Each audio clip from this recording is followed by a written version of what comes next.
आपको नहीं लगता है कि लेक है जो प्लेयर अपने बिगिनर प्लेयर होते हैं उनको कहीं ना कहीं डायरेक्शन नहीं मिल पाती है, कहीं उनको जिस लेवल पे वो जाना चाहते हैं उस लेवल की कोचिंग नहीं मिल पाती एक नॉर्मल एकेडमी में रहते हुए। जो बेसिक्स बनाए गए हैं हाँ। वो बेसिक्स इसलिए बनाए गए हैं कि आप सही तरीका सीखे। ऐसे पकड़ ऐसे ओके। मतलब उनको पनिश करोगे तो वो फ्रस्ट्रेट होंगे, सीख नहीं पाएंगे जल्दी। मुझे ओके। ऐसा लगता है ध्यान देना पड़ेगा नेशनल लेवल के इन सभी फेडरेशनों को, नीचे ध्यान देना पड़ेगा। ओके। और छोटे स्तर पे अच्छे प्लेटफॉर्म मुहैया कराने पड़ेंगे जिनकी कमियां हैं अभी भी। मुझे फाइनेंशियली बहुत सपोर्ट किया, ओरली बहुत सपोर्ट किया। जो कर सकता है गार्जियन यही कर सकता है, गार्जियन से करना चाहिए दोनों को मिलके। ये कमियां थी सर, नोट डाउन करना चाहिए। पहले तो हारते ही ओके। इस कमी से मैं हारा हूँ, जब पेशेंस लेवल नहीं हो रहा था, या मैं नेगेटिव मार रहा था, या मेरे पे कोई स्ट्रोक नहीं पहुंच पा रहा था, रीच भी नहीं आ रहा था। वो चीज़ों पे ध्यान देना चाहिए। अपने आप नोट डाउन करो, कोचेस से डिस्कशन करो, ओके। फिर उस पर कोच उस पर काम करे। आपके साथ दोनों लोग मिलकर मेहनत करें, ज़रूर वो इम्प्रूव हो जाएगा वो। ओके।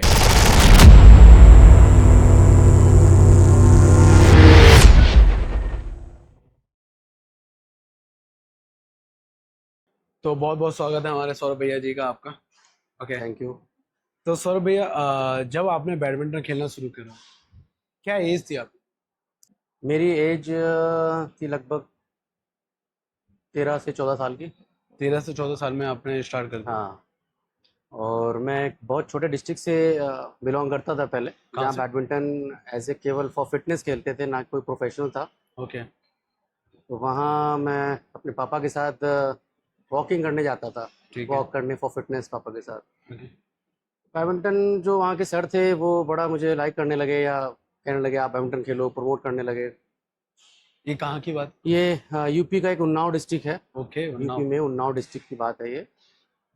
तो उन्होंने कहा कि आप खेलो बेटा, अभी छोटे हो, अच्छा है आप फिट हो। मैं थोड़ा बचपन से ही थोड़ा सा मतलब फिजिकली फिट कह सकते हैं आप, ऐसा था। ओके। फुटबॉल वगैरह खेलता था वहाँ, ओके। इंजॉय करता था, मतलब मस्ती टाइप। और पापा वॉक करते थे, तो उन्होंने कहा बैडमिंटन खेलो। उन्होंने मुझे सपोर्ट किया, खिलाया। बस स्टार्ट तो ऐसा कोई प्रोफेशनलिज्म दिमाग में था ही नहीं, ना ही इस लेवल तक की सोच थी या कुछ जानता था कि बैडमिंटन का क्या लेवल है, कहाँ तक होता है, ओके। कुछ नहीं पता था। तो बस स्टार्ट किया वहाँ से। रैकेट लाए, अपना शूज़ लाए, अपना सब किया। और वो भी कोई कोच जैसे प्रोफेशनल कोच नहीं थे वो वहाँ पे। एज अ सीनियर उस ग्रुप के, फिटनेस ग्रुप था जिन खेलते थे मेंबर टाइप, उनके ओके। सीनियर थे वो। मिस्टर इकबाल मोहम्मद जी नाम था उनका। तो उन्होंने स्टार्ट कराया मुझे। उन्होंने बहुत सपोर्ट किया, अपनी रैकेट दिया, अपना शटल दिया कि आप करो खेलो। तो उनके साथ थोड़ा बहुत खेलते भी थे, वो खिलाते ठीक भी है। थे, रनिंग वनिंग कराते थे। मतलब उस चीज़ में वो थोड़ा सा अपने आप मुझे लेके, और जो भी उस चीज़ में बैडमिंटन की रनिंग, बैडमिंटन के शैडोज, जो भी उनको आता था, ओके। क्योंकि बहुत प्रोफेशनल कोच नहीं थे लेकिन वो नॉलेज थी उनको बट थोड़ी बहुत। जितना भी पॉसिबिलिटी हाँ, थी वो करा था। उन्होंने कराया, किया।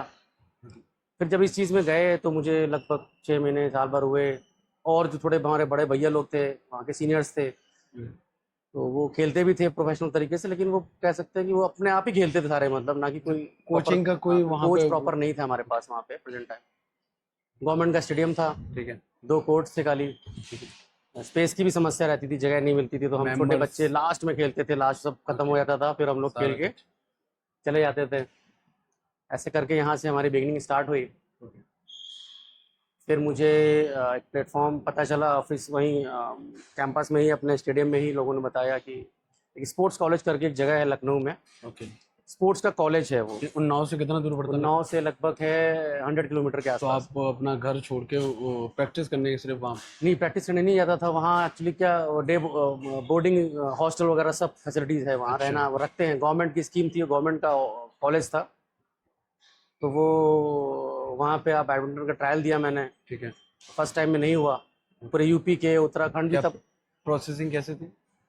उसमें ट्रायल होता है, प्रॉपर स्टेट लेवल में फॉर्म भरा जाता है। एज ए फिजिकल के तौर? फिजिकल ट्रायल होता है, और आपका स्किल का ट्रायल भी होता है। बैडमिंटन भी, गेम बैडमिंटन का वगैरह भी स्किल? खिलाते हैं, स्किल्स चेक करते हैं, ठीक फिजिकली है। ट्रायल लेते हैं, ग्राउंड वर्क भी होता है। ठीक है। सारे ये ट्रायल होता है। तो वहाँ की नॉलेज मिली मुझे, वहाँ गया, मैंने ट्रायल दिया, फॉर्म भरा जाता है। पूरा स्टेट आता था पहले, उत्तराखंड भी हमारे यूपी में ही था पहले। ओके, जब आप खेल रहे जब थे? मैं था तो उत्तराखंड से एंड यूपी से सारे आते थे, स्टेट से लोग। ट्रायल होता था लगभग बैडमिंटन में लगभग 200-300 बच्चे ट्रायल देते हैं वहाँ, ओह, जिसमें से 2 या 3 वैकेंसी होती थी, ऐसा था। वाह। फिर वो 9th से लेके 12th तक की वहाँ यूपी बोर्ड से स्टडी होती थी। स्टडी के साथ साथ खेल का ही पूरा हॉस्टल था स्पोर्ट्स का। आपने सुना हो सुरेश रैना, ओके। आरपी सिंह, ये सब वहीं से निकले हुए प्लेयर्स हैं, हमारे हॉस्टल के ही लोग हैं। तो फर्स्ट टाइम तो मेरा हुआ नहीं वहाँ पे। ओके। फिर मैं वापस आया तो मुझे बड़ा गिल्टी फील हुई कि कैसे क्या हो, क्या करें। और कोचिंग का लेवल जो हमारे डिस्ट्रिक्ट में था वो बहुत मतलब प्रोफेशनलिज्म नहीं था उसमें। फिर नियर बाय मेरे 60 किलोमीटर पे कानपुर है एक डिस्ट्रिक्ट, ओके।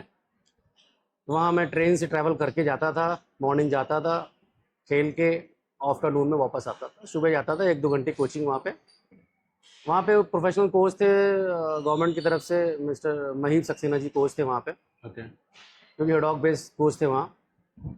वो मुझे गाइड किए वहाँ पे ग्रीन पार्क में जाना। मैं लगभग 3-4 महीने ग्रीन पार्क गया, 5 महीने। ग्रीन पार्क के नाम से स्टेडियम है, अच्छा, क्रिकेट का भी है और उसमें बैडमिंटन। बैडमिंटन भी होता है। वहाँ से ट्रेनिंग करी मैंने, प्रॉपर सिस्टम सीखा। तो वहाँ पे फीस का कोई शेड्यूल था या? गवर्नमेंट का था तो फीस तो लगती नहीं थी पहले ये एकेडमीज का कल्चर नहीं था, ओनली गवर्नमेंट स्टेडियम्स ही होते थे, ठीक। तो फीस वहाँ नहीं होती थी। ठीक।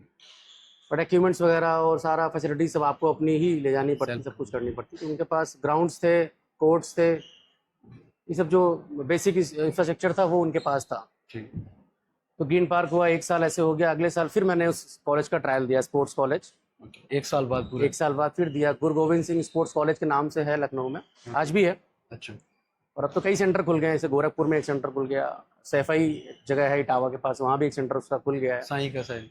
साई का नहीं है, गवर्नमेंट का है, state government of UP government का है। हाँ, सैफी में साई का शायद मैंने देखा। तो वहाँ हॉकी भी है, बैडमिंटन भी है, कई हॉस्टल के साथ है, मतलब ठीक। बोर्डिंग फैसिलिटीज भी उनको दे रखी है, अच्छा है। ट्रायल दिया तो फिर वही 200-300 लोग आए, जिसमें से 3 बच्चों का हुआ, उसमें से एक मैं था। और मैं हूँगा लगभग 15 साल के आसपास का, छोटा सा बच्चा था। तो मेरा बेस था टेक्निकली तो बहुत ज़्यादा स्ट्रॉन्ग नहीं था। ओके। मैच में जीता था, ओके। सारे मैच जीता मैं वहाँ पे, जितने भी ट्रायल बच्चों में मैच होते हैं। ओके। फिजिकली फिट था, तो फिजिकल में मैं फर्स्ट नंबर पे था। ओके। तो और ऐसा हो गया मेरा वहाँ ट्रायल, इस पर सब कुछ हो गया। तो 9th में मेरा एडमिशन हुआ वहाँ पे, 9th क्लास में एडमिशन हुआ। 9 से लेके 12 तक मैं वहाँ रहा। 2003 से लेके 7 तक मैं वहाँ रहा। 4 साल का कॉलेज है वो मात्र।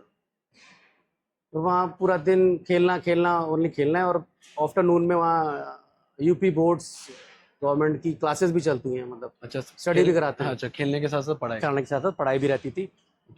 और जो बच्चा फेल हो जाता था उसको पास आउट कर निकाल देते थे, मतलब ऐसा भी स्ट्रिक्ट नियम भी था अच्छा। कि आपको पढ़ाई में भी पास होना है खेलना तो और है खेल ही में भी है। अच्छा रिजल्ट चाहिए, अच्छा। वरना वो आपको बाहर निकाल देते थे। ऐसा कुछ उनके जो सिस्टम था उसको फॉलो करते थे, ओके। ऐसा था। फिर वहाँ से एक्चुअली क्या था, पहले लिमिटेड एंट्रीज हुआ करती थी स्टेट टूर्नामेंट वगैरह खेलने के लिए। ओके। तो हमारा स्पोर्ट्स कॉलेज डायरेक्ट एंट्री होती थी, वहाँ से 3-4 बच्चों की एंट्री होती थी स्टेट खेलने के लिए, बाकी लोग अपना लिमिटेड एंट्री थी, तो आपस में ट्रायल होता था। और तो हमारे जो हमसे पहले वहाँ 10th क्लास 11th क्लास और 12th क्लास के सीनियर्स थे, वो पहले उनको इम्पोर्टेंस दी जाती थी और वो पहले उनकी एंट्री होती थी, फिर जूनियर्स का नंबर आता था, ऐसे था। तो हम 2 साल तो खाली प्रैक्टिस ही करते रहे वहाँ। 2 साल तक? फिर वहाँ पे कोच थे हमारे श्री राजेश कुमार वर्मा जी कोच थे हमारे। ओके। उन्होंने भी हमें अच्छे गाइड किया यहाँ पर, यहाँ तक लाने का उनका भी बड़ा योगदान रहा है। उसके बाद हमारे कोच वहाँ बदल गए, बीच में आए श्री उमेंद्र राणा जी। ओके। अभी इंडिया के टॉप कोचेज में हैं वो। उमेंद्र अच्छा। राणा जी प्रकाश पादुकोण एकेडमी के कोच भी हैं, हेड कोच हैं, और साई कोच है वो। ठीक है। तो उन्होंने कोचिंग की हमें। एक मनीष गुप्ता जी सर थे, वो भी उन्होंने भी कोचिंग की, जिनकी वजह से, इन सब की वजह से आज हम आपके पास यहाँ बैठे हुए हैं कैच अकेडमी। फिर वहाँ से 11th में टूर्नामेंट पार्टिसिपेट मिला मुझे। 9-10 तो प्रैक्टिस करते रह गया। 11th क्लास में आ गए तो फिर तब तक हमारा आ गया था अंडर 19 में आ गए थे हम। ओके। पहले तो अंडर 13, अंडर 16, अंडर 19 होता था बस। अच्छा। तो हम 19 में आ गए थे। फिर जब पहली बार हम टूर्नामेंट खेलने गए तो नर्वस थे, डर था, समझ भी नहीं आया कुछ चीज़ें, हारते रहे, पूरा साल हारे। ऑल इंडिया भी खेले 2 4 5। इसी हार के बीच में आपको कैसा लग रहा था?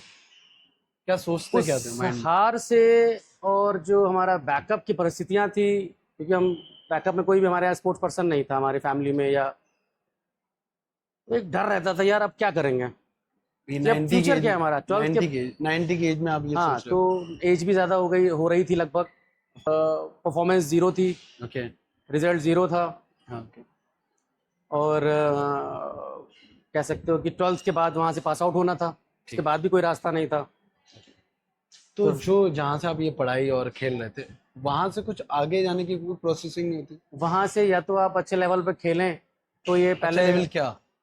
इंडिया या ऐसा कुछ, तो वहां से अच्छे इंडिया के लिए रिप्रेजेंट कैसे करा जा सकता वहाँ से वही प्रोसेस जैसे यहाँ से डिस्ट्रिक्ट से होता है, तो वैसे वहाँ हम डायरेक्ट स्टेट खेलते थे, फिर ओके। National, okay. फिर इंडियन टीम, ऐसे होता था। इंडिया लेवल तक जाने के लिए ऐसी क्या प्रोसेसिंग रहती है, क्या शेड्यूल रहता है कि तब पहुंच पाते हैं? क्योंकि टूर्नामेंट देखिए, तो मोस्टली स्टेट और नेशनल लोग खेलते हैं, मगर ये प्रोसेसिंग क्या होती है, क्या वे देखिए होता है कोई सही, मेरे या ख्याल से कंटिन्यू ऐसा रखना है आपको? बहुत बड़ा कोई गॉड गिफ्ट होते हैं तो वही खेल पाते हैं, ऐसा कुछ भी नहीं। लोगों की धारणा है आप अच्छी मेहनत और अच्छी डेडिकेशन, और अपने जहाँ भी आप कोचिंग कर रहे हैं, अपने कोचेस से, अपने प्लेटफॉर्म पे भरोसा रखना चाहिए। ओके। थोड़ी सी लेंदी और टाइम टेकिंग चीज़ है रिजल्ट, और आपका रिजल्ट आएगा तो आप आगे बढ़ते जाओगे। अभी तो बहुत स्कोप हो गया बैडमिंटन में, बहुत अच्छा, गवर्नमेंट भी सपोर्ट कर रही है और फेडरेशंस भी सपोर्ट कर रहे हैं सारे, काफ़ी अच्छा स्टैंडर्ड बना दिया बैडमिंटन का। कहीं आपको नहीं लगता है कि लेक है जो प्लेयर अपने बिगिनर प्लेयर होते हैं, उनको कहीं ना कहीं डायरेक्शन नहीं मिल पाती है, कहीं उनको जिस लेवल पे वो जाना चाहते हैं उस लेवल की कोचिंग नहीं मिल पाती एक नॉर्मल एकेडमी में रहते हुए? इसका बड़ा एक रीज़न है, जैसे अभी राजस्थान में मैं कह सकता हूँ कि बहुत अच्छा प्रोफेशनलिज्म नहीं है। मतलब जैसे कि कुछ कोचेज़ हैं ओके। जो कम ट्रेंड हैं, या वो हैं, तो वो बच्चे कहीं ना कहीं मिसगाइड्स हो रहे हैं। कुछ गार्जियन हैं जो कि एक सेकेंडरी टाइम बस खिलाना है उनको ना, बस खिलाना। हाँ, ये खिला दिया बस उनको, और उनको उसी 1-2 घंटे कोचिंग करा दी, और उनको लगता है अब रिजल्ट भी आ जाए। और देखिए चीज़ क्या है कि बहुत लेंदी है, इसमें आपको प्रोफेशनल तरीके से टाइम देना पड़ेगा, पेशेंस रखना पड़ेगा, ठीक है।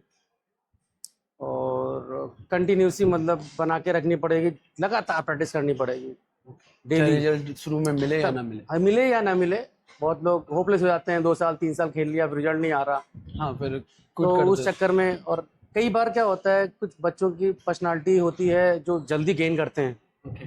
कुछ बच्चे होता है जिनको टाइम लगता है गेन में। ऐसे पढ़ाई मान लो आप, कुछ पढ़ाई में मान लो, बिल्कुल सही बात है, जैसे बहुत बच्चे बहुत जल्दी कम पढ़ के भी अच्छा कैच करते हैं, उनकी मेमोरी अच्छी होती है, या वो एक बार पढ़ते हैं और उनको वो चीज़ फीड हो जाती है दिमाग में। बहुत बच्चे रटना पड़ता है, बहुत बार बार पढ़ना पड़ता है, बस वही फ़र्क है। प्रैक्टिस में भी किसी भी गेम की हो, कुछ भी हो, आपको लगातार लगे रहना पड़ता है, और ज़रूर रिजल्ट आएगा, क्यों नहीं आएगा। बस वही लोग बीच में ही, वही है कि अगर कुछ पेरेंट्स भी ऐसे होते हैं जो पढ़ाई को तो बिल्कुल फर्स्ट सही है। क्लास से 10 तक अभी भी मैं पढ़ाते इस हैं। चीज़ पे आपको बताऊं कि बहुत पेरेंट्स ऐसे हैं जो बहुत, रिजल्ट तो उनको चाहिए यस। बहुत अच्छे तरीके से, लेकिन प्रोफेशनल तरीके से बच्चों को सपोर्ट नहीं कर रहे हैं। मैं किस उनको, टाइप का सपोर्ट नहीं? जैसे कि टाइम नहीं दे रहे हैं। आप बड़े बड़े प्लेटफॉर्म पे जाइए, ठीक है। जहाँ पे बैडमिंटन की प्रैक्टिस 10 से 12 घंटे लोग कर रहे हैं। 10 से जो 12 इंडियन प्लेयर्स है वो लगभग 10 से 12 घंटे की प्रैक्टिस है टोटल ऑफ डे। ये 10 से 12 घंटे प्रैक्टिस में क्या क्या आता है? प्रैक्टिस में जैसे कि वो कोर्ट ऑफ कोर्ट भी है, ऑन ओके। कोर्ट भी है, फिटनेस है, स्ट्रेंथ है, एजिलिटीज़ हैं, मोबिलिटीज़ है, ओके। और स्किल्स है। इन सब को मिला के एक 10-12 घंटे का सेशन है पूरा दिन का, वो कर रहे हैं, तो वो रिजल्ट में है। यहाँ पे क्या, कई बार बच्चे 1-2 घंटे खेल लिया, या 1 महीने लगातार प्रैक्टिस कर नहीं सकते, कहीं जाना है, हाँ, फैमिली फंक्शंस और ये वो, बर्थडे उस चक्कर पार्टी। में वो चीज़ का कहीं ना कहीं बहुत बड़ा फर्क है। आप कोचिंग को आपने किस वक्त चुना, कैसे माइंडसेट में आया आपको कि चलो मैं कोच बन जाता हूँ, ऐसे सडनली आपके कोचिंग का? देखिए मैं कभी नहीं कहूँगा कि मैं बहुत अच्छा कोच हूँ या मैं कोच हूँ। वाई? मैं एक सीनियर प्लेयर हूँ, ओके। और मैं एक अच्छा कह सकते हैं गाइड कर सकता हूँ, गाइड कर रहा हूँ बच्चों को सही तरीके से, जितना मुझे नॉलेज है। और जो नॉलेज नहीं है उसको मैं गेन करता हूँ कहीं ऑनलाइन प्लेटफॉर्मों से, या अपने सीनियर्स जो हमारे हैं उनसे डिस्कशन करके, या उनसे कुछ नॉलेज गेन करके कहीं ना कहीं से मैं उस चीज़ को गेन करता हूँ। और मुझे ऐसा लगता है कि ये भी एक बहुत बड़ी कमी है कि जो बच्चे आज डिस्टर्ब हो रहे हैं, जो हमारे कोचेज़ हैं, बिगनर कोचेज़ हैं, जो नए नए बच्चे आज कोचिंग कर रहे हैं, हाँ, उनको ज़रूर अपने सीनियर से कहीं ना कहीं ऑनलाइन प्लेटफॉर्म से और सर्च हमारे नहीं करते रहना। हाँ जो हमारे एसोसिएशंस हैं या हमारे जो फेडरेशंस हैं वो कहीं ना कहीं अच्छे अच्छे कोचेस कोचिंग प्रोवाइड करा रही हैं, उनको गाइडेंस लेना चाहिए प्रॉपर, फिर कोचिंग करनी चाहिए। कई बार बच्चों के बेसिक्स ही क्लियर नहीं होते हैं। जैसे मेरे पास कई बच्चे आते हैं 3 साल 4 साल खेलने के बाद आए मेरे पास, सर आपके पास, मैं उनको देखता हूँ कि उनकी ना ही बॉडी स्ट्रक्चर पे काम किया गया है, ओके, ना ही उनको जो जैसे उनकी मोबिलिटीज़, उनकी एजिलिटीज़ पे काम ही नहीं किया गया है, उनके पास ग्रिप ही गलत है, उनके बेसिक्स इतने गलत होते हैं कि वो बेचारे जब मेहनत तो बहुत कर रहे होते हैं, ओके, बेसिक्स क्लियर नहीं है, तो वो उनकी ग्रोथ ही नहीं हो रही होती है। मेहनत तो बहुत कर रहे हैं, रिजल्ट नहीं आ रहा है। तो एक बहुत बड़ा कारण ये भी है कि जो हमारा कोचिंग लेवल बिगिनिंग से है वो एक अच्छे प्लेटफॉर्म में, अच्छे गाइडेंस में होना चाहिए। और मैं उन सभी अपने न्यू कमर्स छोटे भाइयों कोचेस से रिक्वेस्ट करूँगा कि वो ज़रूर इसको किसी भी चीज़ की शाइनेस की फील नहीं करना चाहिए। आप अपने अपने जहाँ भी सेंटर चला रहे हैं, अपने जिनको भी आप अच्छा समझते हैं, जानते हैं, उनके पास जाइए, उनकी डिस्कशन करिए, या ऑनलाइन आजकल चीज़ें हैं सारी, वहाँ से सीखिए। तो ऑनलाइन में भी तो कभी ऐसा होता है कि वो चीज़ें सही नहीं होती हैं। ऑनलाइन वाले भी वही कोचेस हैं नहीं, अगर जो आप जो बता रहे हैं, जैसे बिगिनर यूट्यूब्स कोच। वगैरह पे कई चीज़ें मतलब कई तरह की हैं, उसमें आप पहचाने कि हाँ सही चीज़ क्या है भाई। हाँ, जो वो सबसे बड़ा क्लियरिटी नहीं मिल पाती ना बच्चे को। बहुत कोर्सेज हैं, जैसे आज के ज़माने में बीआई हमारी फेडरेशन है, इंडिया फेडरेशन कराती है, या ओके, हमारे एसोसिएशंस कराती हैं, ओके, ट्रेनिंग शेड्यूल्स बनाती हैं, ट्रेनिंग कोचिंग करवाती हैं, छोटे छोटे 20 दिन के, 45 दिन के, 15 दिन के। उसमें क्या सीखेंगे? उसमें आपको ज़रूर बेसिक सीखना चाहिए। सबसे बड़ा जो माइनस पॉइंट अभी दिख रहा है मुझे, कि बहुत सारी एकेडमियाँ ऐसी हैं जहाँ पे बेसिक्स ही नहीं बच्चों को क्लियर कराया जा रहा है। एक तो मैं आपसे ये जानना चाहूँगा, एक ग्रिप का अभी तक मैंने जितने भी एपिसोड किए हैं, उसमें एक ग्रिप का रोल बहुत रहता है बिल्कुल सही है, वही है, कि बेसिक्स में आता है वो भी। ग्रिप क्या है? ग्रिप एक कंफर्ट जोन है या ग्रिप एक सिस्टम है कि आपको ऐसे ही पकड़ना है, या बच्चे का कंफर्ट जोन होना चाहिए? देखिए, सही सवाल किया आपने। जो बेसिक्स बनाए गए हैं, हाँ, वो बेसिक्स इसलिए बनाए गए हैं कि आप सही तरीका सीखें। ओके, और कंफर्ट तो कोई चीज़ ही नहीं है, पहली बात तो। अच्छा, उसमें कंफर्ट मतलब स्पोर्ट्स या किसी भी हार्ड पढ़ाई में ले लें या कुछ भी ले लें, अगर आप कंफर्ट हैं तो आप, मेरे ख्याल से जो मेरी सोच है, अगर आप कंफर्ट पोजीशन में रहना चाहते हैं तो आप आगे मतलब अच्छे रिजल्ट की तरफ नहीं जा सकते। तो ग्रिप आप बता रहे हैं, वो ग्रिप जो बेसिक्स सिखाई जाती है, ओके, वो टेक्निक है सही तरीके की। ओके, कंफर्ट ग्रिप तो मतलब गलत ही पकड़ते हैं लोग। कंफर्ट ग्रिप वो भी अगर आप धीरे धीरे प्रैक्टिस कर रहे हैं तो वो खुद कंफर्ट हो जाती है वो चीज़ें। अच्छा, जो मेथड है वी शेप, हैंड शेक, इस वे में पकड़ते हैं तो ये राइट ग्रिप है। हाँ, अब इसमें या ज़्यादा नीचे या ज़्यादा ऊपर ये रॉन्ग होता है, या मिड में पूरी ग्रिप पकड़नी? देखिए जहाँ तक मेरी नॉलेज है, डबल्स खेलना है या फास्ट खेलना है तो आपको ग्रिप आगे पकड़नी पड़ती है, ओके, और थंब बेस ग्रिप होती है। ओके, और अगर आप सिंगल्स खेलना है तो मिड से पीछे या मिड में ही ग्रिप पकड़ें, ज़्यादा आगे ग्रिप नहीं पकड़ते हैं। ओके। काफ़ी लोगों का ये भी रहता है कि आप बार बार चेंज करो। अब बिगिनर बच्चा है, उसको आप बार बार ये चीज़ें समझाओगे तो आई थिंक उसके लिए भी बहुत बड़ा इशू हो जाएगा। क्योंकि अब उसको आप मैं बताऊं कि बेटा अभी बिगिनर है, मान के चलो वो 15 दिन हुए हैं उसका एडवेंचर का, मैं राइट नाउ उसको बताऊं फोर हैंड ग्रिप, मैं राइट नाउ उसको बता दूं बैक हैंड ग्रिप, तो क्या लगता है उसके, ये जल्दबाजी करनी चाहिए या थोड़ा टाइम? बिल्कुल नहीं, बिल्कुल नहीं। कई बार कोचेस क्या करते हैं, सिर्फ बच्चे मैंने वो बताया ना, वही बात, कोई बच्चा है जो जल्दी कैच कर लेता है, ओके, कोई बच्चा है जो टाइम लगता है जिसको। ठीक, तो आप उसको अगर रोज बार बार इरिटेट करोगे, दिन में 10 बार ऐसे पकड़ ऐसे पकड़ ऐसे, ओके, मतलब उनको पनिश करोगे, तो वो फ्रस्ट्रेट होंगे, सीख नहीं पाएंगे जल्दी, मुझे ओके, ऐसा लगता है। उसके अच्छा है कि आप उनको नए नए टेक्निक के थ्रू उनको उस चीज़ पे परफेक्शन लाएं, धीरे धीरे लाए। धीरे धीरे लाएं, और टाइम दें। एक चीज़ को सीखने के लिए उनको 2-4 बार टाइम दें। आप उनको पिंच करें, ना कि बार बार डांटें, पीटें, पनिश करें। घुमा पिंच फिरा करें, के बेटा उन्हें ग्रिप बता सही करो, दो। बेटा, ओके, उनको पिंच करें बार बार। और टाइम लगेगा, जैसे कि वो 10-15 दिन लग सकता है, महीना भर लग सकता है उस चीज़ को सही करने में, और उसको सही ही कराएं। ओके, तो ये छोड़े नहीं भी नहीं कि आप छोड़ दें, वो जैसे कर रहा है वैसे करने दें। कंफर्ट, अगर उसको ग्रिप गलत पकड़ के कंफर्ट खेल रहा है तो ठीक है, नहीं, तो फिर जब आगे प्रोफेशनल हो जाते हैं बच्चे, तो उनको ये बहुत बड़ी समस्या आती है उनके साथ, फिर चेंज नहीं हो पाती। फिर चेंज नहीं हो सकती। ओके, क्योंकि आदत में जो डल अगर गई है आपने तो बेसिक ही गलत कर दिया ना, फिर बहुत ही बड़ा एक माइनस पॉइंट हो जाता है आगे बढ़ने के लिए। डिपार्टमेंट से आप क्या कर रहे हो? मैं एजी ऑफिस में जॉब करता हूँ। अच्छा, ये आपकी जॉब एज ए बैडमिंटन के एज ए थ्रू? बैडमिंटन के थ्रू लगी थी। कब? इसके पहले मैं 2007 में जब 12th में था स्पोर्ट्स कॉलेज में, ओके तो मेरी रेलवे में जॉब लग गई थी। Okay, nice. हाँ, तब मैं स्टेट चैंपियन वगैरह हुआ था। ये उसके स्टेट through- चैंपियन किसके? स्टेट स्टेट चैंपियन हुआ था अंडर? अंडर 19 में, ओके, अंडर 19। और अच्छा परफॉर्म कर रहा था। ओके, तो एक टैलेंट कोटा होता है रेलवेज में, देते हैं, सपोर्ट करते हैं काफ़ी। ठीक है। तो उसके थ्रू मेरी वहाँ जॉब लगी। हाँ। नॉर्थ ईस्ट रेलवे गोरखपुर में लगी थी मेरी ठीक जॉब, यूपी के अंदर ही। तो मैंने वो 2007 में ज्वाइन किया वहाँ। करने के बाद फिर मैं खेलता रहा और अपना चीज़ों को आगे बढ़ाता रहा। फिर 2012 में मैंने वापस ट्राई किया एजी ऑफिस की जॉब। अच्छा, जॉब होते हुए हैं? वापस जॉब होते हुए मैंने ट्राई किया, फिर से मैंने प्रैक्टिस शुरू किया अच्छे लेवल पे। तब तक लेवल थोड़ा हाई हो चुका था बैडमिंटन का, क्योंकि 10 साल हो चुके थे मुझे, लगभग 8 साल 7 साल 10 साल का 7 एक्सपीरियंस साल। खेलने का था। जी बिल्कुल। वापस मैंने ट्राई किया और मैंने एक दो जगह इधर उधर अच्छे लेवल पे जाके कोचिंग्स की, अपना कोचिंग का टाइमिंग बढ़ाया, प्रैक्टिस की टाइम बढ़ाई अपनी। तो फिर उससे मुझे काफ़ी सपोर्ट मिला और मैंने दोबारा 2-3 जगह पे कुछ, ये भी स्टेट लेवल का ट्रायल होता है, नेशनल लेवल का। सारे जो स्टेट प्लेयर्स हैं पूरे स्टेट के आते हैं, एक जगह ट्रायल होता है, सेंट्रल गवर्नमेंट की जॉब है। ओके उसमें भी 1-2 वैकेंसी होती हैं और लगभग 100 से 150 बच्चे आते हैं। ओके, स्पोर्ट्स कैटेगरी से ही निकालते हैं जो वैकेंसीज। ठीक है। और ऐसे करके मेरी 2012 में जयपुर में जॉब लगी, जयपुर। ट्रायल जीता मैंने। हाँ, ये कितने लोगों के बीच में आपकी जॉब लगी?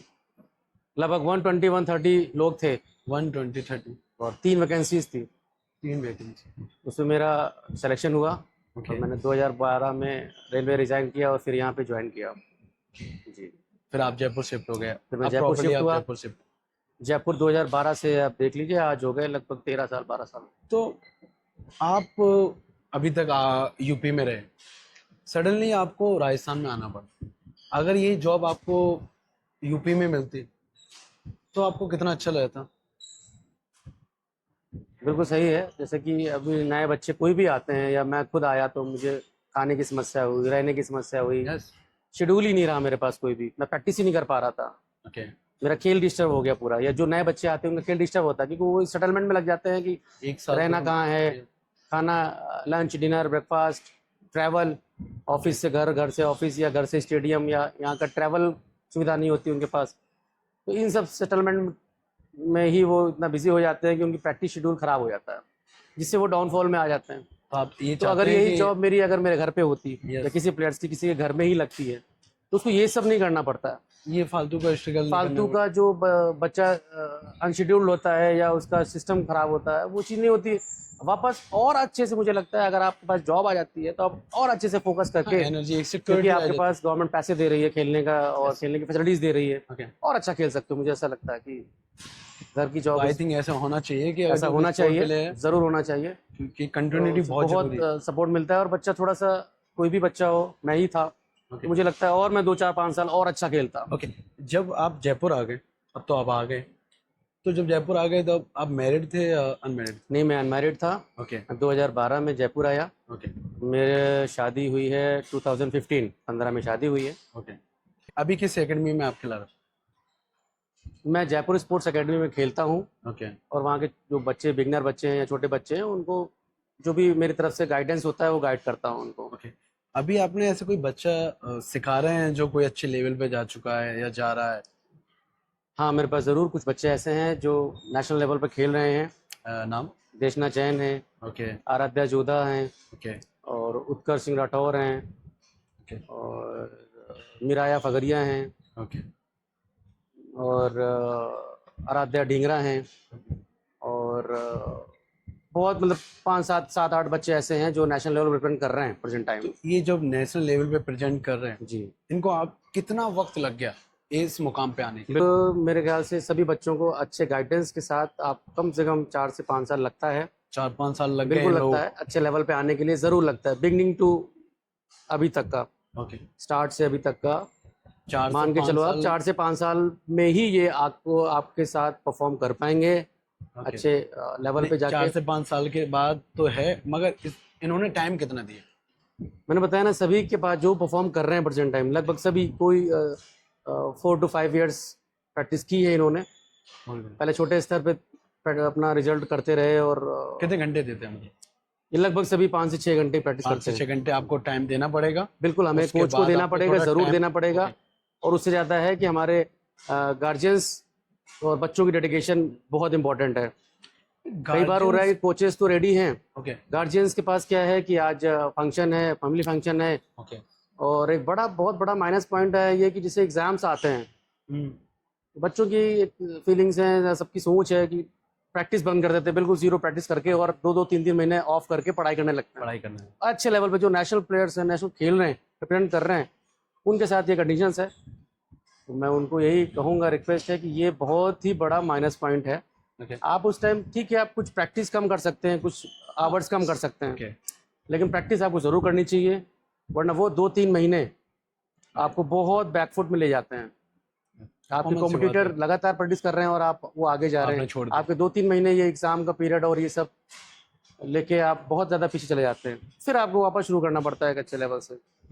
एक जूनियर को तो चलो बेसिक सिखाया जाता है, सीनियर को ऐसा क्या सिखाया जाता है कि वो और अच्छा ग्रो करता है? ऐसा क्या?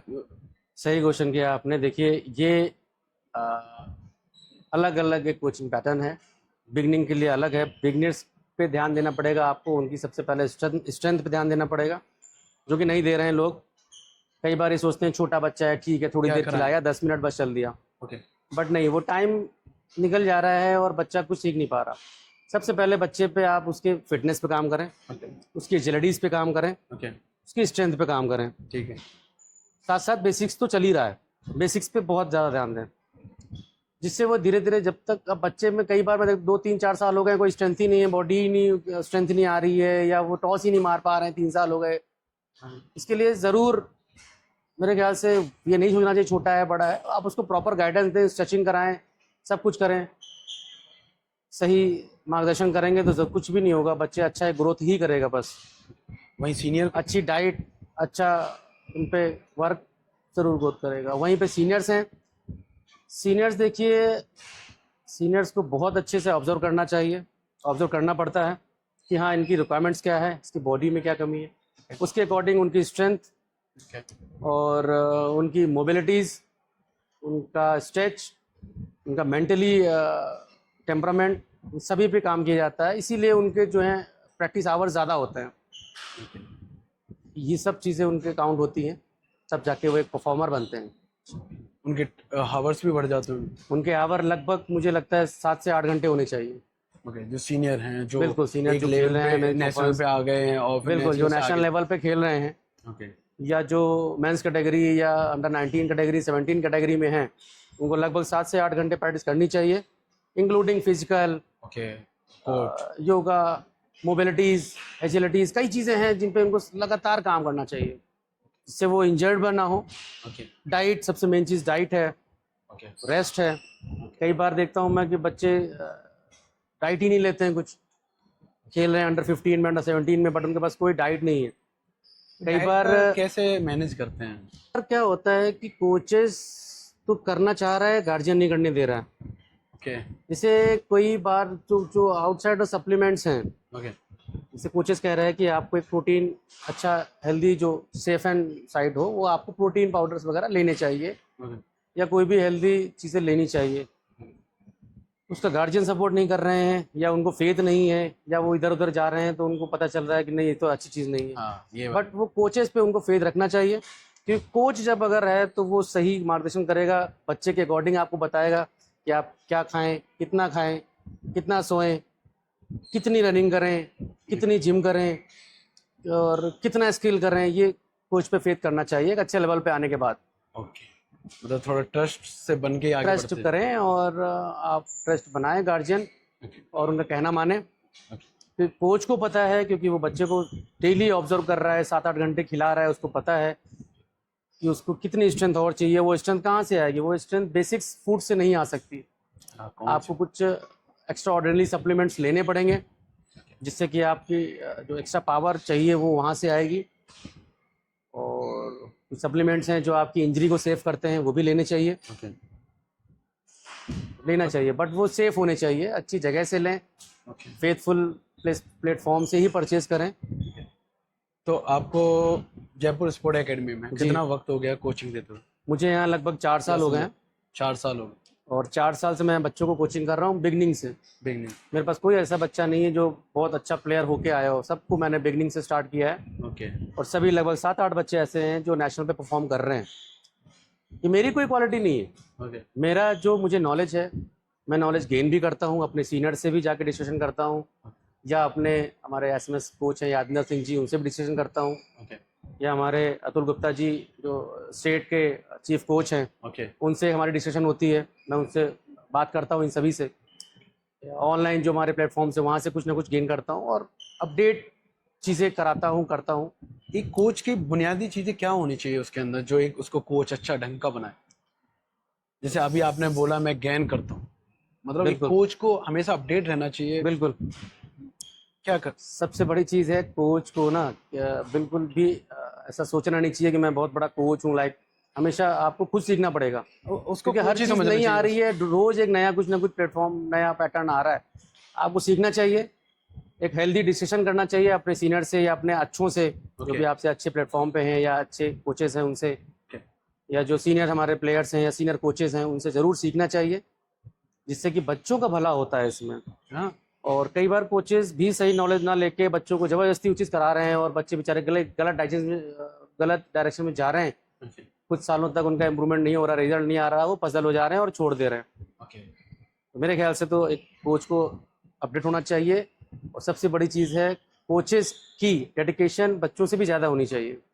आपको पहले आना पड़ेगा, बच्चों से बिफोर पहुंचिए, पहले से प्लान करके आइए कि आज हमारे बच्चों को मैंने प्री Lesson वर्कआउट plan. क्या कराया था और पोस्ट वर्कआउट क्या कराना है, ओके।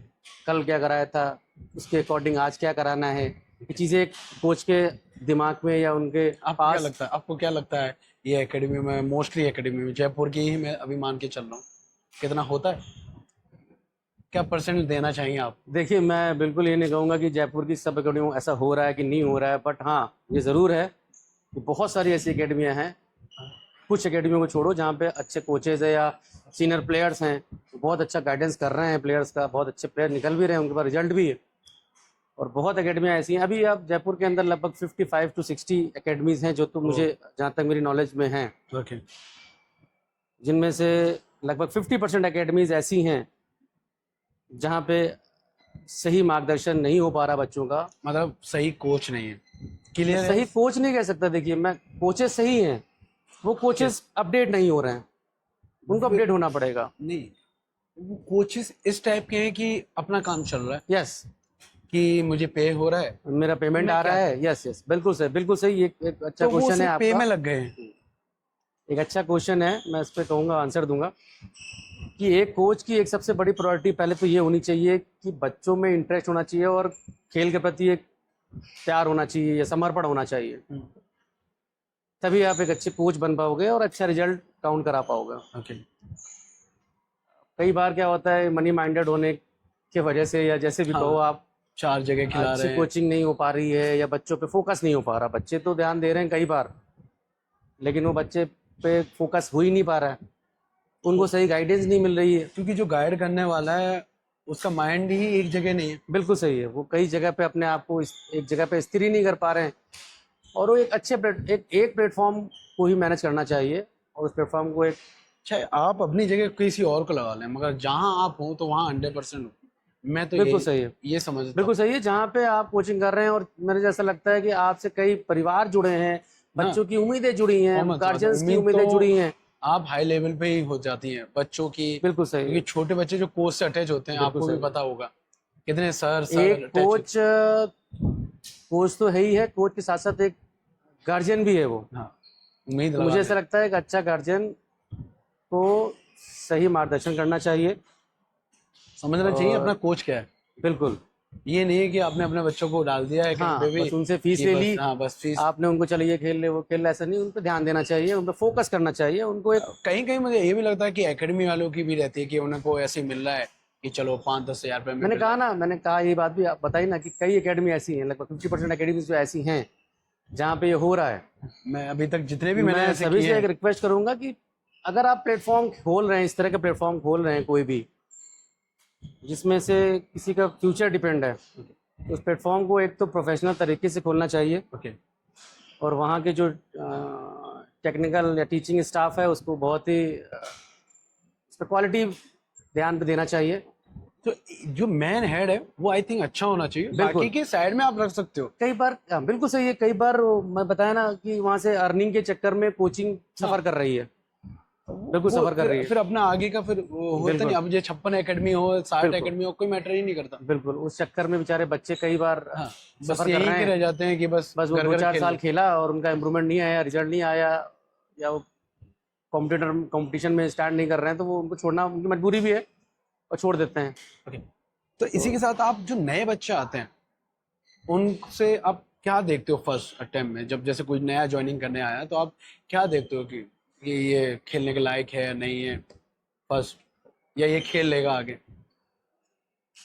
बहुत बार स्टार्टिंग क्या होता है, जो भी स्टार्ट, जैसे मैंने बिगनिंग में स्टार्ट किया, मैंने बताया ना आपको, मेरे पास बिल्कुल फोकस नहीं था कि मैं आगे क्या होगा, आगे कैसे करूंगा, मुझे नहीं पता था। ओके, ऐसे ही जब कोई भी स्टार्ट करता है ओके, बच्चा, तो उसे ये नहीं पता होता बैडमिंटन लेवल क्या है, हमें कितनी मेहनत करनी पड़ेगी, हमें क्या करना पड़ेगा, या हाँ, ये तो गार्जियन को सोचना चाहिए ओके, कि हमें फ्यूचर में बैडमिंटन को एक प्रोफेशनलिज्म बनाना है या फॉर फिटनेस खेलना है। ओके, उसके बाद कोचेस से डिसीजन करना चाहिए, ओके, फिर वो कोच उस तरीके से उस बच्चे पे फोकस करेगा ओके, कि हाँ ठीक है, आप एक फॉर फिटनेस खेलने आए हैं, तो या आपको प्रोफेशनल इसमें घुसना है, या इसमें आपको परफॉर्म करना है, आगे इस पे फ्यूचर बनाना है। ओके, ये डिस्कशन गार्जियन का और कोचेस का बिगनिंग में ही हो जाना चाहिए। ओके, जैसे पूरा माइंड से क्लियर हो बिल्कुल जाए कि कि हाँ, अब आपका शेड्यूल कोचेस भी बेचारा क्लियर होगा, हमारे कोचेस भी क्लियर होंगे कि हाँ हमें इस पे इस तरह से शुरू करना है, तो उस हिसाब से वो फोकस करेंगे कि इस पे मेहनत की जाए, इस पर टाइम बढ़ाया जाए, इस पर रनिंग कराई जाए, फिटनेस कराई जाए, इस पर डाइट पे ध्यान दिया जाए।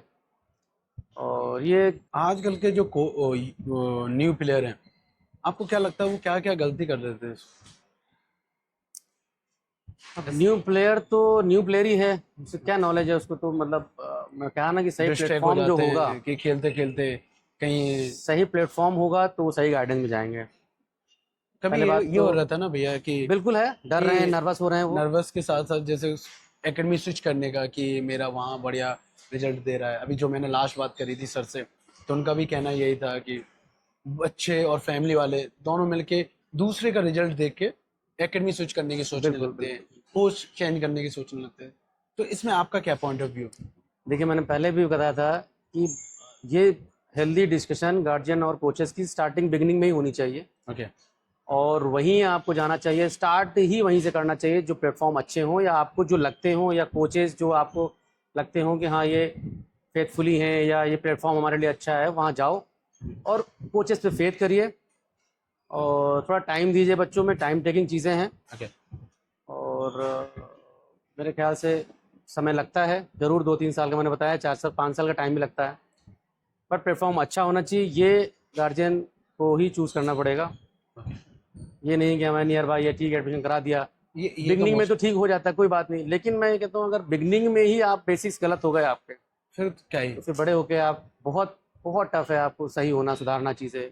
तो बिगनर से मैं पूछना चाहूँगा, आपने 15 साल की एज में खेलना आई थिंक बिल्कुल। स्टार्ट किया, तो एक बैडमिंटन प्लेयर या कोई भी स्पोर्ट खेलना चाहता है तो उसकी एक क्या एज इम्पोर्टेंट रखती है देखिए कि कब खेलना चाहिए? पहले और आज के जो पैटर्न ऑफ गेम है, बहुत बड़ा बदलाव आ चुका है। ओके, और मुझे ऐसा लगता है आज स्पोर्ट्स प्रोफेशनलिज्म बन चुका है, मतलब इसमें लोग कैरियर खोज रहे हैं, कैरियर हो चुका है आज। ओके, तो इसमें ऐसा आपको 5 से 6 साल की एज में बच्चे को ज़रूर डाल देना चाहिए, क्योंकि आजकल अंडर 11 एज ग्रुप भी स्टार्ट हो गया है, अंडर 13 भी स्टार्ट हो गया है। ओके, तो बच्चे को बिगनिंग में 2-3 साल लगते ही हैं, ज़रूर लगते हैं उसको एक अच्छा, थोड़ा डिस्ट्रिक्ट लेवल में आने में, या एक प्रोफेशनल पैटर्न में आने में, ओके, तो ज़रूर लगता है 2-3 साल। पेशेंस रखना चाहिए गार्जियंस को, ओके, और रखना चाहिए। ओके। इसी के साथ जब अपन कोचिंग कराते हैं जी। उसके दौरान कुछ बच्चे होते हैं जो नहीं समझ पाते हैं, प्रैक्टिस जो ड्रिल चल रही है वो नहीं समझ पा रहे हैं, तो इस दौरान आप क्या करते हो, कैसे डील करते हो उस सिचुएशन को? देखिए ये कोचेस को समझना पड़ेगा ओके, कि बच्चे की कैपेसिटी और कैपेबिलिटी क्या है। ओके ये डिपेंड करता है कोचेस पे, जो उनको ट्रेन कर रहा है उस पर डिपेंड करता है कि उसकी बच्चे की कैपेसिटी और कैपेबिलिटी क्या है।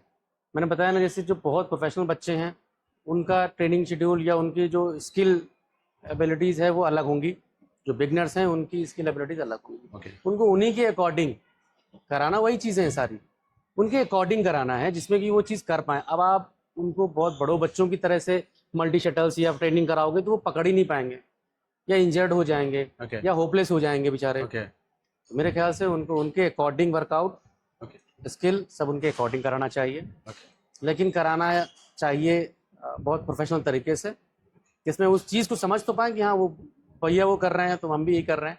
बट यस सर स्पीड वगैरह है या जो मल्टी कराने की स्पीड्स हैं या जो स्ट्रोक्स कराने की स्पीड है वो आपको उनके अकॉर्डिंग करनी पड़ेगी, जिससे कि वो कर पाएँ, रीचेबल चीज़ें हों। ऐसा ना हो कि कर ही नहीं पा रहे हैं और आप कराए पड़े हो, डांट रहे हो, मार रहे हो, पीट रहे हो।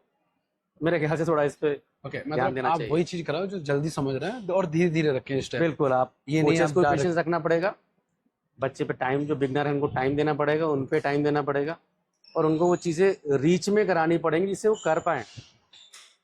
अब आते हैं हम स्टेमिना, स्ट्रेंथ और क्या कहते हैं स्पीड। इन तीनों चीजों में से सबसे ज्यादा किस चीज पे ध्यान देना चाहिए? देखिए, तीनों चीज़ों पे ही ध्यान देना पड़ेगा। ये शुरू के तौर पे बोल रहा हूँ, हाँ, शुरू के दौर में बोल रहा हूँ, जब स्टार्टिंग कर रहा है कोई बच्चा। बिल्कुल, मैंने कहा ना कि आपके बच्चे की कैपेसिटी के अकॉर्डिंग स्ट्रेंथ और स्टेमिना, दोनों पे काम करना पड़ेगा। स्टेमिना के लिए उनको रनिंग करा सकते हैं, ओके स्किपिंग्स करा सकते हैं। आजकल चीज़ें आ गई हैं, बैंड्स आ गए हैं, तरह तरह के लूप बैंड्स है, थायरा बैंड्स है, और ये सब चीज़ें करा सकते हैं जिससे वो, और उनको उनके साथ थोड़ा सा लगना पड़ेगा, ना कि उनको डांट के मार के, वरना बच्चा करेगा नहीं, वो डरेगा और भाग जाएगा। जिससे उनका इंटरेस्ट बना भी रहे, वर्कआउट भी हो, और वो उनकी स्ट्रेंथ धीरे धीरे धीरे पेशेंस लेवल रखना पड़ेगा अपने आप। वो वहाँ तक जब उनकी मसल्स ग्रोथ करेंगे तो वो चीज़ पकड़ पाएंगे उन चीज़ों। बट उनको स्टार्टिंग से ही कराना चाहे पड़ेगा। धीरे धीरे बिल्कुल, जरूर कराइए। कई कोचेस नहीं करा रहे हैं, उनको लग रहा है बस टॉस करा दिया, सिंपल खिला दिया, बस बच्चों का हो गया। नहीं, बच्चों को शुरू से फिजिकल भी कराइए, उनके बॉडी के अकॉर्डिंग, उनकी एज के अकॉर्डिंग उनको स्ट्रेंथ कराइए, और उनको स्किल कराइए, और कोर्ट वर्कआउट कराइए, जैसे भी है ग्राउंड वर्कआउट कराइए, जरूर आपको कराइए। क्या लगता है अपने इंडिया में बैडमिंटन को अच्छे मुकाम पे ले जाने के लिए क्या क्या बेसिक सुधार करने चाहिए, जो आपको अभी तक लेख लगा हो? आपने इतना 15-20 साल दिए हैं बैडमिंटन को, आई थिंक ज़्यादा ही दिए हैं, तो उसके दौरान आपको जो लेख लगा, जो कमी लगी है, वो क्या सुधारा जा सकता है जिससे अपना बैडमिंटन और आगे आए? देखिए, अभी तो बहुत अच्छे प्लेटफॉर्म बन गए हैं, गवर्नमेंट सपोर्ट कर रही है, बहुत अच्छा गवर्नमेंट स्कोप हो गया। सपोर्ट कर रही है, ये तो है, बिल्कुल सही है। मगर वो गवर्नमेंट का मैं सपोर्ट एक जमीनी स्तर पे नहीं आ पाता। नहीं आ रहा है, ये बात ग्रास सही रूट। है। उसके लिए इनको जो अपर लेवल वाइज चलना पड़ेगा।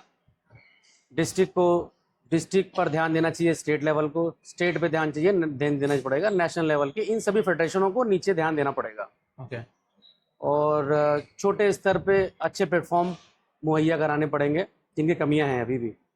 अब राजस्थान में ही बहुत ऐसे डिस्ट्रिक्ट हैं जहाँ पे अच्छे प्लेटफॉर्म नहीं है, ओके स्टेडियम्स नहीं हैं, या अच्छी एकेडमीज नहीं है।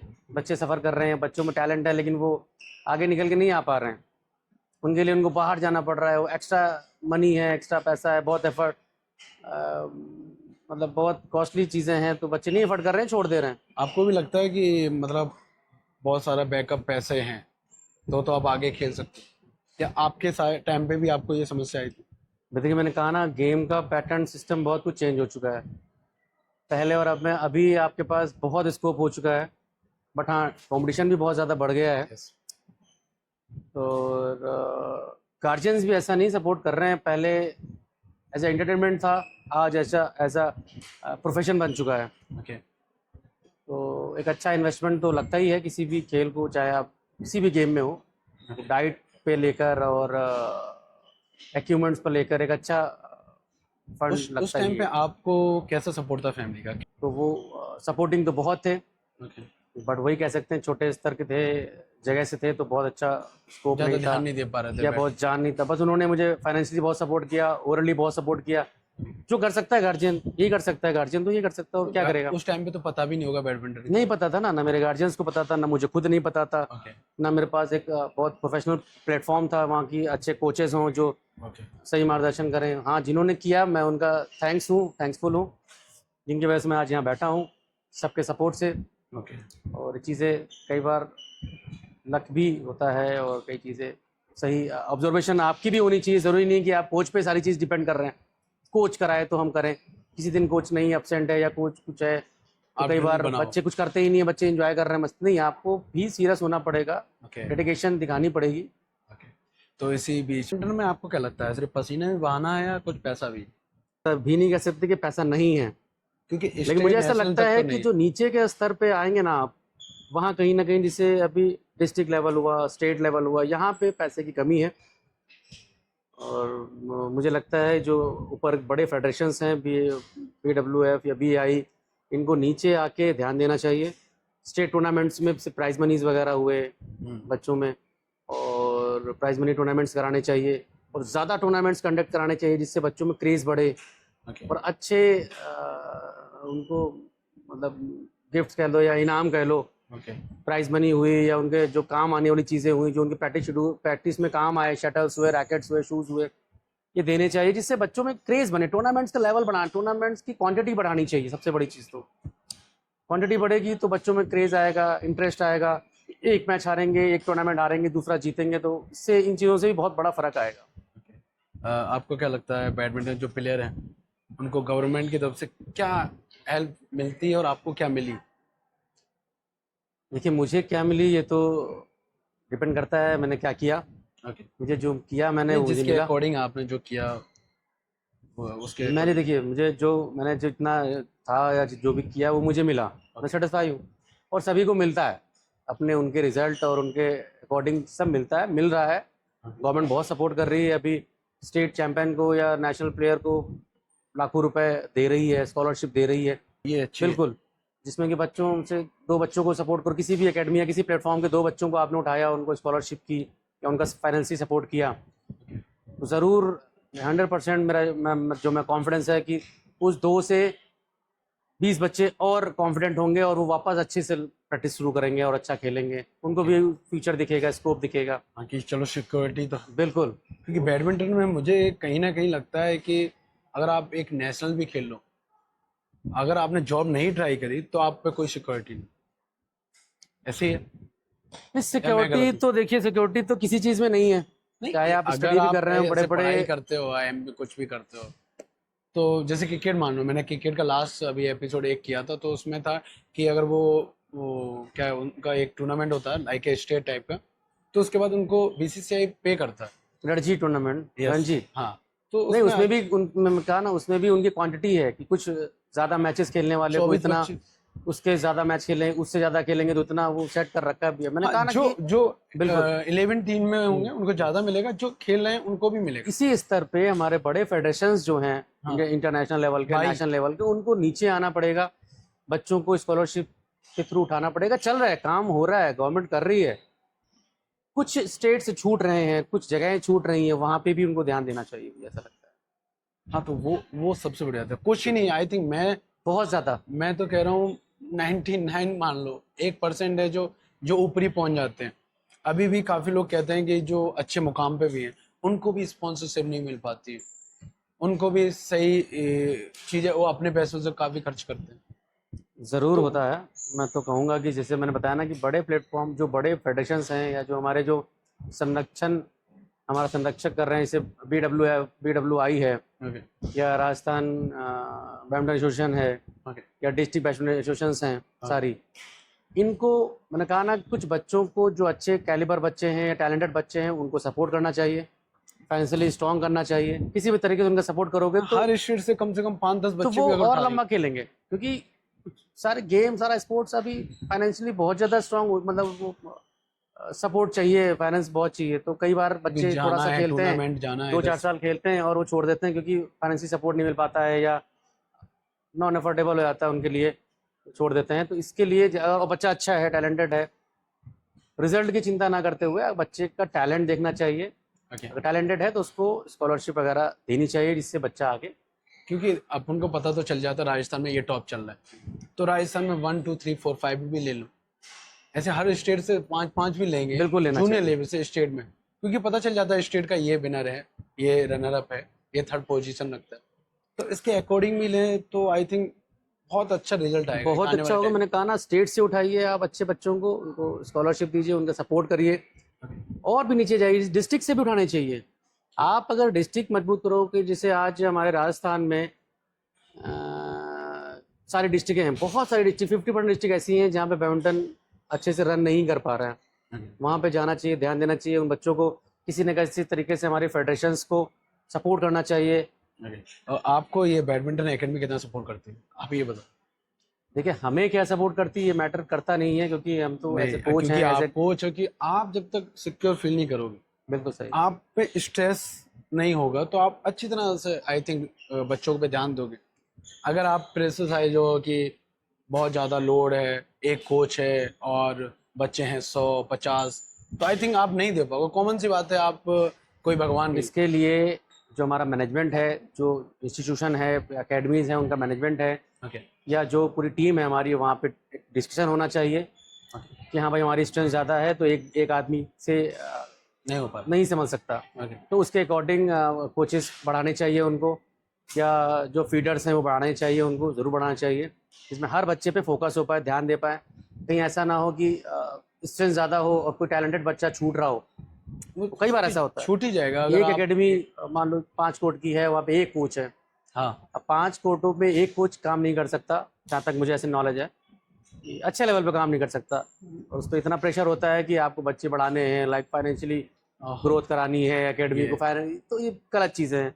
कोचेस को प्रेशर नहीं देना चाहिए, कोच को अपना काम करना चाहिए, जिससे वो फ्री होकर बच्चों पे ध्यान दे पाए। ओके आप उससे अच्छा है कोचेस की क्षमता बढ़ाएं, ओके कोचेस बढ़ाएं, ओके। कोचिंग के साथ असिस्टेंट कोच रखें, फीडर्स रखें। असिस्टेंट कोच वही जो कहीं कहीं सीनियर कोच बने बैठे हैं। बिल्कुल, कहीं खेले हों, कुछ जानते हो, नॉलेज हो, वो भी, उनको भी एक बिगिनिंग अच्छी आती हो, ओके, क्योंकि क्वेश्चन कोच बना दें उनको। ये तो एकेडमी का मैनेजमेंट होना चाहिए। इसके लिए कोचेस को मिलके, मैनेजमेंट के साथ मिलके डिस्कशन करनी चाहिए कि मेरी नहीं है, आप ये करें, ओके ज़रूर करना चाहिए। इससे बच्चों, सारे बच्चे, जिसमें से कई बच्चों में, मतलब कुछ बच्चे ऐसे हैं जो छूट जा रहे हैं ज़्यादा स्ट्रेंथ होने की वजह से, तो वो भी उनका नुकसान हो रहा है, वो ना हो। ओके।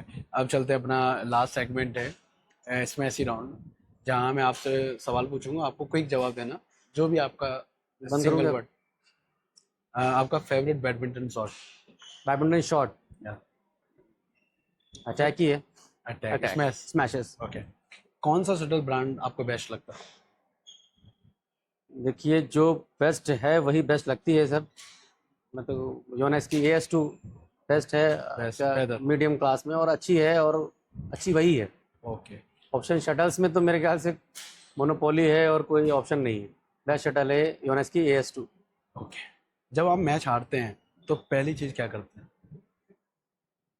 बिल्कुल सही है, ये बच्चों के लिए भी है, मेरा एक्सपीरियंस है, जो मैं अपना व्यू बता रहा हूँ कि जब मैं मैच हारता हूँ तो मुझे ऐसा लगता है, या लगना चाहिए, गुस्सा आनी चाहिए, और अपनी कमियों को नोट डाउन करना चाहिए, उस पर जाके अपने कोच से डिस्कस करना चाहिए कि सर ऐसी सी प्रॉब्लम आ रही थी, सर ऐसी सी प्रॉब्लम है, और कोचेस को उस पर काम करना चाहिए, उन कमियों पे ध्यान देना चाहिए, ना कि बच्चों को डांट के यार तेरा रिजल्ट ही नहीं था, तू बेकार है, लाइक टाइप ऑफ।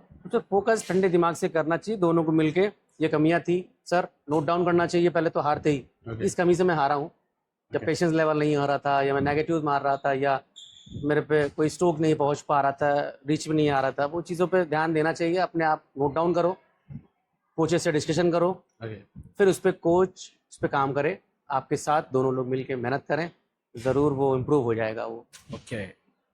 अगर आपको मौका मिले खेलने का या कोचिंग कराने, तो आप इन दोनों में से क्या चुनेंगे? कोई भी नहीं चाहेगा कि कोचिंग करे, सभी मेरे क्यों नहीं ख्याल से चाहेगा, ये क्यों नहीं चाहेगा कि कोचिंग नहीं नहीं चाहेगा, जैसे मैं खिलाड़ी रहा हूँ ओके, हमेशा से, माइंड में रहता है कि उस खेलना। टाइप से बता रहा हूँ, जैसे मैं खिलाड़ी रहा हूँ, ओके तो मैं तो हमेशा ही चाहूंगा। और कि आज मैं playing- आज वेटरन्स वगैरह भी स्टार्ट हो गया, टूर्नामेंट्स वगैरह, उसका ओह, भी अच्छा, यस तो लिमिट ही नहीं है, ना खेलना तो हो ही नहीं सकता। आप 80 साल के लोग भी खेल रहे हैं, तो मैं हमेशा चाहूंगा पहले प्रेफरेंस की मैं खुद खेलूं। ओके। अभी अगर खेल भी रहे सिचुएशंस हैं हैं तो खेलें, और मैं खेल रहा हूँ। हाँ। मैं चाहूँगा मैं खेलता रहूँ जब तक मैं खेल सकता हूँ। आपने अपने प्लेइंग करियर में कोई ऐसी मिस्टेक जो आपको बहुत भारी लगी हो हाँ, मतलब ऐसी कोई मिस्टेक तो मैंने कि नहीं की। आपने अगर कि सही टाइम पे कोई जजमेंट नहीं लिया हो कि खेलना नहीं, मैं छोड़ना है ऐसा नहीं, खेलना? मुझे ऐसा कुछ नहीं लगता कि मैंने कोई ऐसा जजमेंट गलत किया हो, या क्योंकि उस टाइम जो फैसिलिटीज़ थी जितनी थी ओके उसी अकॉर्डिंग करना पड़ता था और मैंने किया। हाँ, ये कह सकते हैं जो अच्छे प्लेटफॉर्म थे वहाँ नहीं जा पाया, यस फाइनेंशियली सपोर्ट नहीं था या जो भी था, कि शायद और अच्छा खेलता मैं और अच्छे लेवल पे होता, ये वहाँ नहीं पहुँच पाया, उतनी क्षमता नहीं थी, इसलिए कहीं ना कहीं फाइनेंशियली सपोर्ट नहीं था। ओके। तो एक चीज जो हर प्लेयर को करनी चाहिए, एक चीज जो हर किसी प्लेयर को करनी चाहिए। डेडिकेशन और ओके फेथ ओके जी बना के रखनी चाहिए, ओके। और पेशेंस लेवल। अब बैडमिंटन में कोचों की सबसे बड़ी टेंशन, सॉरी, बैडमिंटन में कोचों की सबसे बड़ी टेंशन क्या है? सबसे बड़ी टेंशन ये है कि बच्चा सब कुछ कर रहा है, प्रैक्टिस में सब कुछ हो रहा है, परफॉर्मिंग नहीं कर पा रहा है। रिजल्ट नहीं आ रहा है। उसका रीज़न कि बच्चे, आज के बच्चे जो हैं खुद ऑब्जर्वेशन या एनालाइजेशन नहीं कर रहे हैं, कोचेस पे डिपेंड हैं, गार्जियन पे डिपेंड है। मुझे ऐसा लगता है बच्चों को भी उतना ही वर्क करना चाहिए, ऑब्जर्वेशन, Okay. मेंटली टफनेस लानी चाहिए, जिससे बच्चा। अगर आपको फ्री टाइम मिले तो आप क्या करना चाहेंगे? मूवी देखना चाहेंगे, सोना चाहेंगे, या कहीं घूमने जाना चाहेंगे? खेलूंगा और खिलाऊंगा। एक बैडमिंटन खिलाड़ी जिसने आपको इंस्पायर किया हो। जिसने मुझे, हमारे यूपी में उस टाइम थे श्री अभिन श्याम गुप्ता जी हमारे आइकॉन होते थे। ओके रविंदर सिंह जी, ओके सौ मिश्रा जी, ये सारे इंडिया टीम को रिप्रेजेंट करते थे और ये हमारे आइकॉन थे। ओके। तो आपको फेवरेट प्लेस कौन सा है, यूपी या राजस्थान? देखिए, अब यूपी में थे तो यूपी के हमारे बताए ना, तीनों नाम लिए, अभिन श्याम गुप्ता जी थे, रविंदर सिंह जी नहीं, थे। प्लेस प्लेस आपको फेवरेट अभी मतलब फेवरेट प्लेस फॉर हाँ, यूपी? हाँ, नहीं नहीं, यूपी है या अभी या राजस्थान है अभी, दोनों में से कौन सा? देखिए, वर्किंग के हिसाब से तो राजस्थान ही है, राजस्थान में है 10-12 साल से। और जो मातृभूमि है वो मातृभूमि है यूपी, मतलब यूपी। ओके, इसी के साथ आपको पसंद आएगा ये क्वेश्चन। खिलाड़ी से ज़्यादा परेशान क्या उसकी फैमिली करती है? खिलाड़ी से ज़्यादा उस खिलाड़ी को, नहीं, खिलाड़ी से ज़्यादा कोच को फैमिली करती है या खिलाड़ी? रिजल्ट नहीं आ ख्याल रहा से सर। सिस्टम करता है। कई बार सिस्टम भी सपोर्ट नहीं करता है तो कोच परेशान होता है, या फ्रस्ट्रेट रहता है, या थका रहता है, तो वो मेरे ख्याल से सिस्टम, मतलब फैमिली मैनेज नहीं हो पा रही है, या न्यूक्लियर फैमिली में रहता है तो काफ़ी दिक्कतें हैं। ओके। एक अच्छे कोच की पहचान क्या होती अच्छे कोच की पहचान ये है कि बच्चे को समझे, बच्चे के अकॉर्डिंग पीसफुली उसको समझे, है? ओके फिर उस पर काम करे। ओके।